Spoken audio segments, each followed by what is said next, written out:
So a few days ago, Vladimir Guerrero Jr. walked off the Yankees and he was yelling, "This is my house, this is my house." So Michael Kay, the broadcaster of the Yankees, he got some payback after the Yankees won the division. And you know what? It's really nice of Vlad Guerrero to let the Yankees celebrate in his house.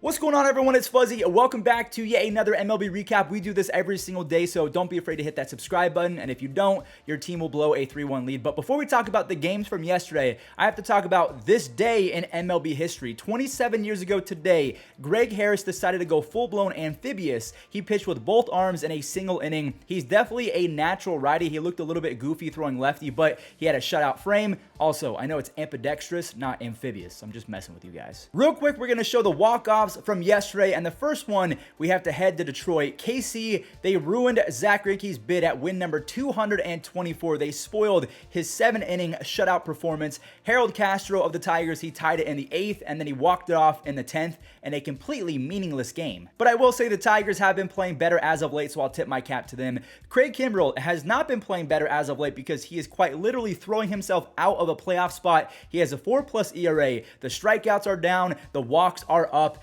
After that walk-off walk, I mean, you got to reconsider his spot because Brusdar Graterol, Chris Martin, you have a lot of other options. I don't know if Craig is the guy going into October. So with that W, the Padres have now won 3 in a row, while the Phillies have done the opposite. They've lost 3 in a row. Zach Wheeler, he was fantastic. He only allowed 1 earned run off the bat of Christopher Morel, but Marcus Stroman and Yan Gomes, they were just a little bit better. So if the season ended today, Philadelphia would be out of the playoffs. They are 2.5 games back of the Padres with 9 games left. So let me know in the comments, do you think it's going to be the Padres or the Phillies for the final spot in that wild card race? All right, let's talk about a few teams that wrapped up their divisions. Milwaukee and their social media team completely jinxed the Brewers by tweeting this out to the Cardinals of all teams back on July 7th. Yeah, that did not work out in their favor. The Redbirds put up 6 runs from Miles Michaelis, who looked like Miles Morales out there. 9 punchies in 6 innings. He spun a gem. Sorry for the superhero jokes lately. I don't know why anyone would tweet about the standings. Like, why would anyone think this is a good idea? Call me crazy, but it always backfires. Remember in the intro of today's video where Vladimir Guerrero Jr. said, "This is my house"? Well, the Yankees,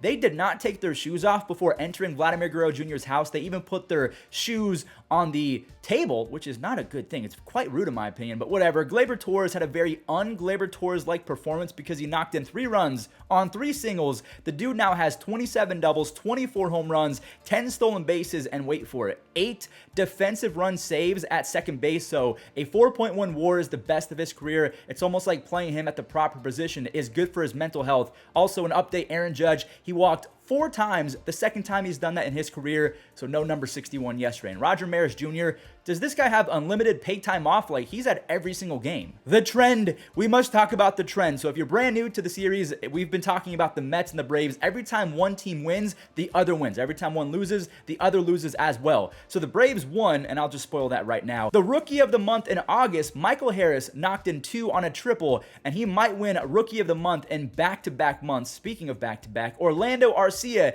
now has home runs in back-to-back games, and Ronald Acuña Jr. had a home run in back-to-back at-bats. He has a 355 on-base percentage in a down year. That's how special Ronald is. There is absolutely no way the Mets break the trend. They're facing the Marlins. Oh my goodness, they actually lost. JJ Bleday belted a 2-run shot off of Cookie. That makes me sad. Now, Big Meat Pete, I did not come up with that nickname, by the way, Twitter did. He got the Mets back in it with his 40th home run. He now has 131 RBIs and a career 140 OPS plus, one of the best power hitters we've ever seen. Just ultimately, this 2 RBI backbreaker from Jacob Stallings was too much for New York to bear. They lose 6-4. What does that mean? It's all tied up, baby. Both teams are at 97 and 58, so they are now completely evened up for first place in the AL East. Who's going to take it? We got the National League out the way. Let's talk about the madness that is the American League wildcard. So Corey Kluber, he was in Progressive for the first time since being traded. He wasn't very good, but his teammates picked him up. Hard-hitting Harold, he was with Cleveland last year. He got some payback, and Jose Siri, they both had big days. Harold Ramirez ultimately stuck it to his former team in the 10th inning, so he drives in a few, and the Rays win by a single run. So we know the Jays lost. We talked about them losing to the Yankees. The Rays, they gain a game with that W. let's chat about the Mariners and the Orioles. Let's see what they did. Now, if you bought tickets to the Mariners game, you actually bought tickets to the Josh Young experience. He's going to be so good. He had a home run. Then he had a nice little RBI singy, just because, you know, why not? And then there's the dagger. 9 extra base hits, 11 RBIs in his first, let's just say 60 at-bats. MLB is loaded with young talent with Gunnar Henderson, Corbin Carroll, Josh Young, all of those guys that just recently got called up. Baseball is in fantastic hands, but Seattle, what is you doing? Now, this next game was one of the crazier games of the year. I don't really know how I'm going to even recap this because so much happened. All right, here's how I'm going to do it. Tristan Casas of the Red Sox, he set the tone as he belted a 2-run tater, and with the help of his teammates, Boston scored 13 total runs to ruin a 4-homer day from the Baltimore Orioles. That's a yikes for me because usually when Kyle Bradish is on the bump and you get 4 home runs from the Orioles, they're going to win pretty easily. But thank goodness for Orioles fans, the Mariners also lost as well. Now, one note I do want to make about this game, Anthony Santander of the Orioles, he became the second player in the history of baseball to have a home run from both sides of the plate in one game, and he's done that 4 times. He's the second player to ever do it 4 times in a single season. That's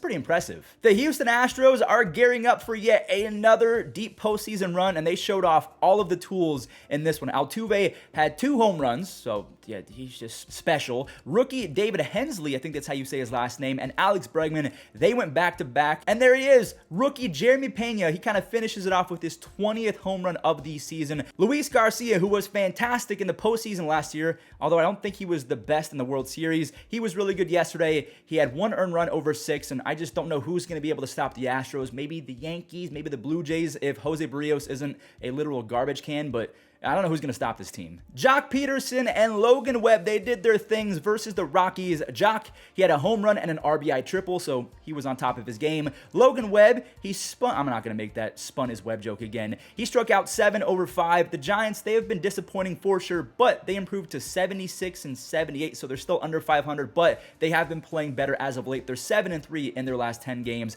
Joe Adell, he played some good defense, and he had an RBI single to win it for the Halos. They just barely nudged past the very elite and very great juggernaut Oakland A's. Obviously, I'm joking. The Twins, they used their rookies to send Chicago to their 7th consecutive loss. I have never seen a team fold quite like the White Sox over the last 2 weeks. They basically hit them with the L Fortnite emote, like straight to their faces. Jose Miranda is going to get Rookie of the Year votes, and look at fellow rookie Matt Wallner hitting his 2nd career home run. I have a feeling that guy raked back when he was in high school or even Little League. Matt Wallner, like that just sounds like an intimidating person. Miguel Andujar, he is looking pretty good so far as a member of the Pittsburgh Pirates. Watch him turn back into 2018 Miguel Andujar. He has 4 RBIs in his first 7 at-bats, and actually, as I'm recording, he has another RBI double, so he's got 5 RBIs. So before we show the web gems, don't go anywhere. I want to talk about some more this day in MLB history. Back in 2014, on today's date, Jordan Zimmerman tossed a no-hitter against the Marlins. I can't believe how awful he was when he went to the Tigers. And also, 3 years ago today, Justin Verlander became part of history. He joined the 3,000 hit club, so that's pretty cool, and he's even better this year at 39 years old and coming off of Tommy John. Is he going to win the Cy Young? Let me know in the comments. So thanks for watching. I appreciate you guys. Again, subscribe or your team will blow a 3-1 lead in the playoffs, or a 3-1 lead in general if you're an A's fan, because you're not going to make the playoffs. Anyways, enjoy the web gems. Knock that one to center field. Ref Snyder diving to make the play. By the mound, slowly hit. Kim will barehand and throw in time. No, I'll barehand and flip throw. Makes it look so easy. A little flare, Kemp out, and Kemp dives, and he caught it. I mean, that's going to make a contortionist squirm. 2 hitters to end that inning after the delay came to an end. There's a ball drilled to deep center field. And running it down, Miles Straw.